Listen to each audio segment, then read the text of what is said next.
বনি ইসরাইলের সময় এক লোক তার ছেলে মেয়েদেরকে বলেছিল, হাদিসে এসেছে যে আমি এত পাপ করেছি, আমি মারা যাওয়ার পরে আমার বডিটা আগুন দিয়ে তোমরা জ্বালায় ভস্ম করে দিবা। যে ছাই হবে, এই ছাই কিছু ছাই সাগরে নিক্ষিপ্ত করবা, আর কিছু ছাই তোমরা বাতাসের মধ্যে ছিটাই দিবা, যাতে আল্লাহ আমারে আর জোড়া লাগাতে না পারে। বুদ্ধি দেখছেন? তার ধারণা যে আমি এত পাপ করেছি, এমন শাস্তি আল্লাহ তাআলা শাস্তির মুখোমুখি আমাকে করবেন। তো কৌশল হিসেবে সে বলল, মৃত্যুর পরে আমাকে জ্বালিয়ে দিবা, আমার লাশের যে ছাই এটা কিছু সাগরে কিছু বাতাসে দিয়ে দিবা। ছেলেরাও তাই করছে, মারা যাওয়ার পরে বাবার লাশ পোড়ায় ছাই কিছু সাগরে ছিটাই দিয়ে আসছে, কিছু বাতাসে ভাসায় দিয়ে আসছে। কিয়ামতের দিন তার সাথে কি ঘটবে সেটাও সহিহ মুসলিমে আসছে। আল্লাহ তাআলা তাকে আবার জীবন দিবেন। এবার তো বেচারা ধরা খেয়ে গেছে, তাকে তো আল্লাহ ঠিকই আবার জীবন দিলেন। এবার আল্লাহ বলবেন, আচ্ছা তুমি এই কাজটা কেন করছিলা? মা হামালাকা আলা হাযা, এরকম ইউনিক ফন্দি বুদ্ধি আসছো কেন?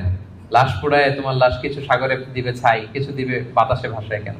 বলতেছে, ইয়া রাব্বি মাখাফাতু, আপনার ভয়, আপনার ভয়ে আমি এই কাজ করেছি।